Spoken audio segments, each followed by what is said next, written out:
नमस्कार मित्रांनो. तर आज आपण बघणार आहोत, की टी-ई-टी एक्झाममधील काही प्रश्न.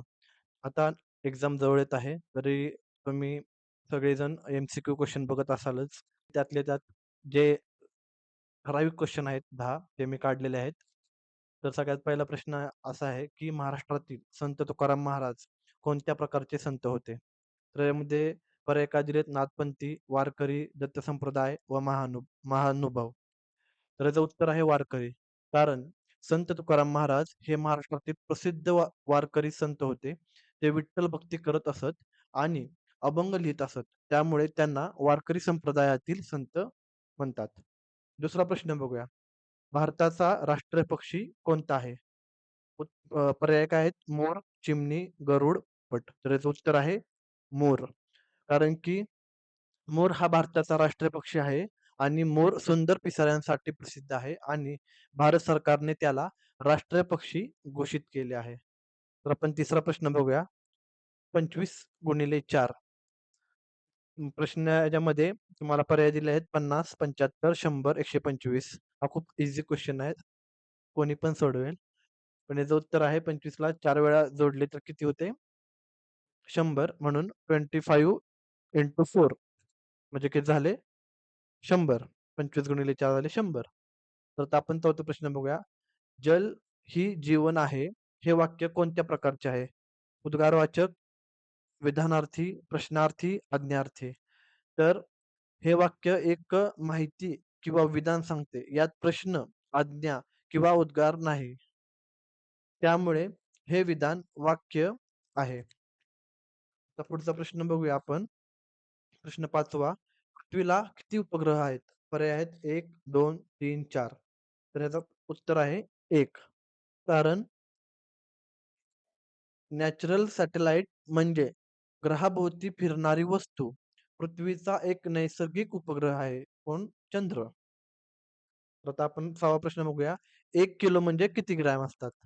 पर्याय दिलाय 100, 10, 1000, 10,000. तर याचं उत्तर आहे 1000. कारण की वजन मोजण्यासाठी किलो आणि ग्रॅम वापरतात.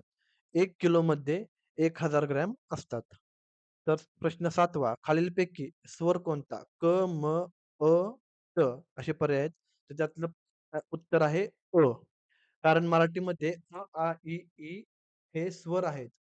क, म, त ही व्यंजने आहेत. त्यामुळे अ हा स्वर आहे. प्रश्न 8वा. भारताचे पहिले पंतप्रधान कोण होते? पर्याय आहेत महात्मा गांधी, सरदार पटेल, जवाहरलाल नेहरू, डॉक्टर बाबासाहेब आंबेडकर. तर याचं उत्तर आहे जवाहरलाल नेहरू. तर जवाहरलाल नेहरू हे भारताचे पहिले पंतप्रधान होते. भारत स्वतंत्र झाल्यानंतर त्यांनी देशाचे नेतृत्व केले. आता आपण प्रश्न 9वा बघूया. 15 प्लस 17 किती होतात? पर्याय 30, 31, 32, 33. याचं उत्तर आहे 32. कारण की 15 मध्ये 17 ॲड केले म्हणजे मिळवले तर 32 होतात.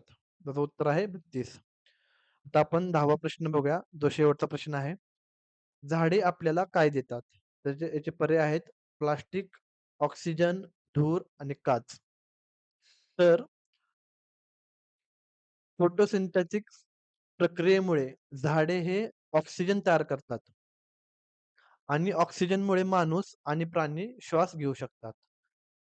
तर आजचा हा व्हिडिओ कसा वाटला मला कमेंट सेक्शनमध्ये सांगा आणि असेच नवनवीन व्हिडिओ पाहण्यासाठी आमच्या चॅनलला लाईक करा, शेअर करा आणि सबस्क्राईब करायला विसरू नका. तसेच हेच क्वेश्चन तुम्हाला अजून जास्त पद्धतीमध्ये किंवा जास्त हेच प्रश्न जर तुम्हाला जास्त क्वांटिटीमध्ये तुम्हाला सोडवायचे असतील, बघायचे असतील, तर आमच्या वेबसाईटला तुम्ही लॉग इन करा आणि तिथे तुम्ही बघू शकता. तर आमच्या वेबसाईटचं नाव आहे SpookAI.com. त्याची लिंक मी तुम्हाला कमेंट सेक्शनमध्ये देणारच आहे. त्याचनुसार ती ती वेबसाईट लॉग इन कशी करायची त्याचा पण व्हिडिओ त्याची लिंक मी तुम्हाला डिस्क्रिप्शन बॉक्समध्ये देणार आहे. तर आमची वेबसाईट तुम्ही यूज करा. याचा फायदा तुम्हाला परीक्षेमध्ये नक्कीच होईल. त्यामध्ये आम्ही मॉक टेस्ट पण ठेवलेले आहे. त्याचा फायदा तुम्हाला टी-ई-टी एक्झाममध्ये होऊन जाईल. तर धन्यवाद मित्रांनो.